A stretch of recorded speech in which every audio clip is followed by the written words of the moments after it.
Bom dia, boa tarde, boa noite, meus irmãos. Alisson Tonassi, mais uma vez para a gente falar de espiritismo, umbanda e espiritualidade.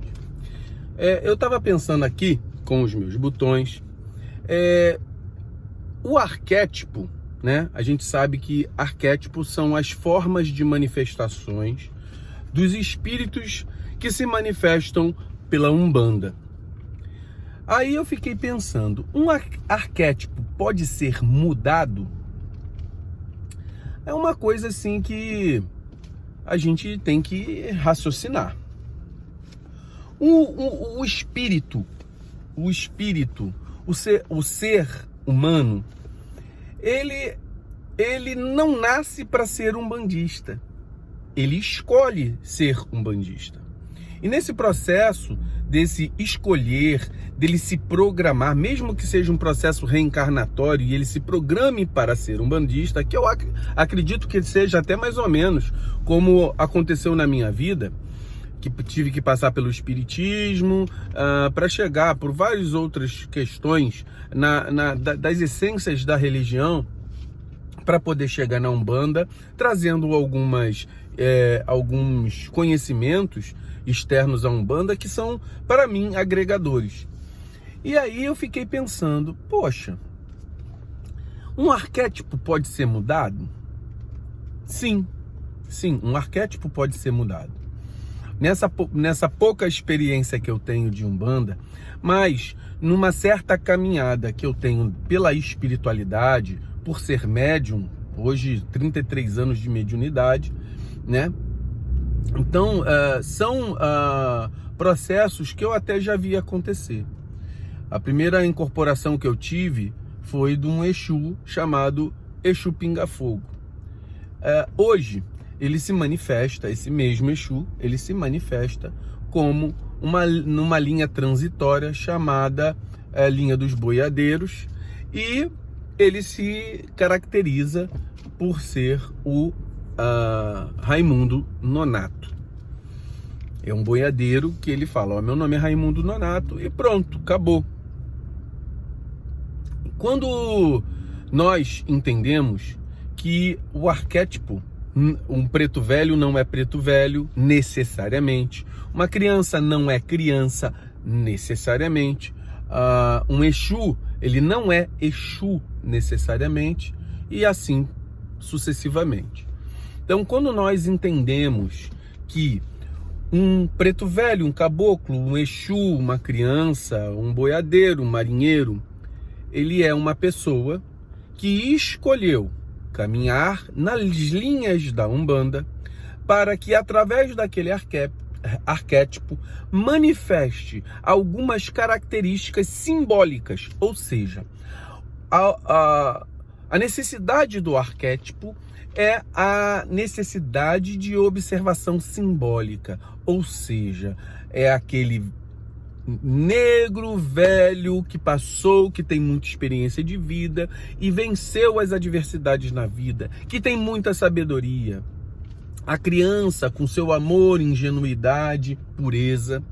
O caboclo com a sua força, com a sua disposição, com a sua determinação, com o conhecimento das ervas.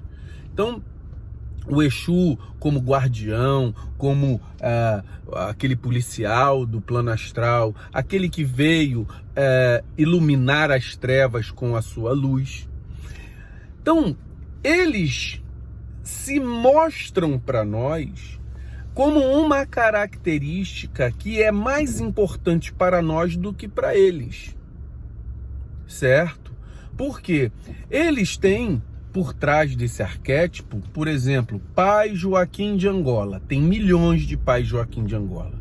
Mas atrás desse Pai Joaquim de Angola, existe cada um CPF. Vamos colocar aqui um CPF. Eles têm um CPF, ele tem um nome, sobrenome, uma família, eles têm dores, alegrias, ressentimentos, mas só que eles transcenderam, porque como o arquétipo, ele caracteriza-se por ser um grau espiritual, grau de preto velho, grau de caboclo, grau de criança. E aí eles manipulam as energias que são próprias de cada grau. Então, quando nós conhecemos a característica de cada um, a gente poderia, por exemplo, ter um arquétipo, ter um espírito que não se manifesta como arquétipo? Sim. O Exu Caveira, que trabalhou comigo, o próprio boiadeiro Raimundo Nonato, que trabalhou comigo no Espiritismo, eles lá não manifestavam o seu arquétipo. Lá, o Raimundo Nonato, ele falava o seguinte, ele não falava para mim que ele era boiadeiro. Não, eu sou um espírito chamado Raimundo Nonato. Ponto. E trabalhava dentro daquilo que precisava ser realizado, com a sua sabedoria do plano espiritual, com a sua manipulação de energias do plano espiritual. Então, o arquétipo é uma forma de nós observarmos, é a forma que a Umbanda observa a espiritualidade, facilitando a nossa interação com eles mesmos, né? Então, por exemplo, quando nós vamos falar agora na época do Natal, estamos falando de Papai Noel, do espírito natalino, as crianças vão entender o espírito de Natal na figura daquele velhinho, certo? É uma forma lúdica de nós compreendermos essências mais profundas. E assim é o arquétipo de Umbanda. É uma forma lúdica para compreendermos essências espirituais mais profundas. Quando nós levamos as características de um arquétipo de uma forma mais cultural, nós deixamos, por exemplo, de observar a espiritualidade e a luminosidade profunda do que é espiritual. Quando eu quero ver simplesmente a Umbanda por um lado cultural. A Umbanda tem o seu lado cultural. A Umbanda tem seu lado histórico. Por exemplo, quando nós falamos da vinda dos negros da África para o Brasil, trazendo a sua cultura, ela tem isso. Mas ela é muito mais do que isso. Ela é também o que transcende tudo isso. Porque tudo isso que nós falamos, cultural e histórico, ele transcende porque ele é material. O que nós temos na nossa religião, religar-se a Deus, a nossa religião, ela é espiritual, ou seja, todo o aspecto histórico, cultural, ele é complementar ao aspecto principal, que é espiritual.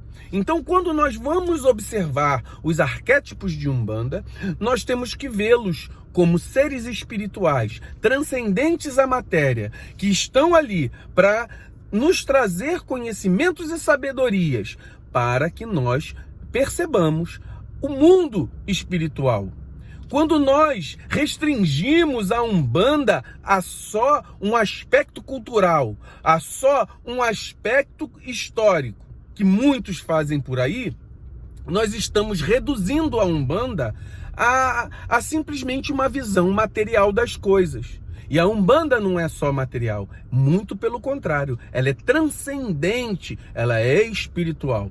Então, que a gente possa entender, o arquétipo de Umbanda, ele é para nos trazer essa espiritualidade. Nós somos crianças espirituais, e como crianças espirituais, a Umbanda trouxe a forma do negro, do Exu, do caboclo, da criança, para que nós, como crianças espirituais, vivenciássemos como se fosse uma terapia de grupo. Essas terapias que fazem em empresa, que a gente assume uma determinada conduta como um teatro, que isso reverte internamente no aspecto moral, filosófico da nossa vida. A Umbanda é muito mais do que isso.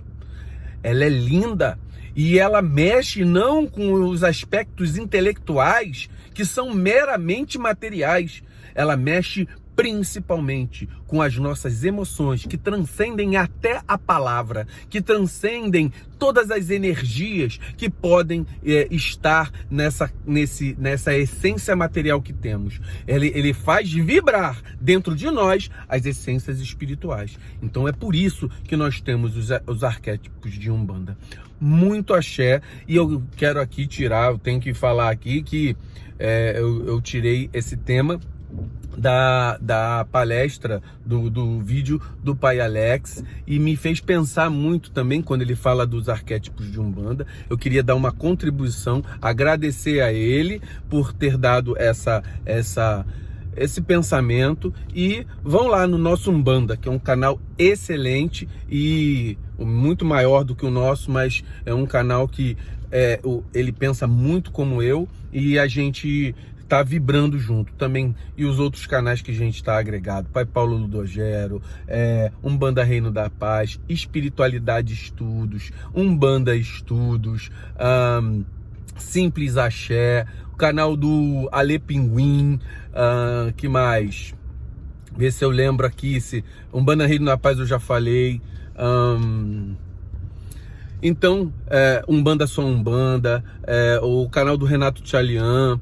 Então, são pessoas que a gente gosta muito, a gente sempre está vendo, e a gente tem que divulgar, porque a Umbanda não é concorrência, Umbanda é união. Muito axé, meus irmãos.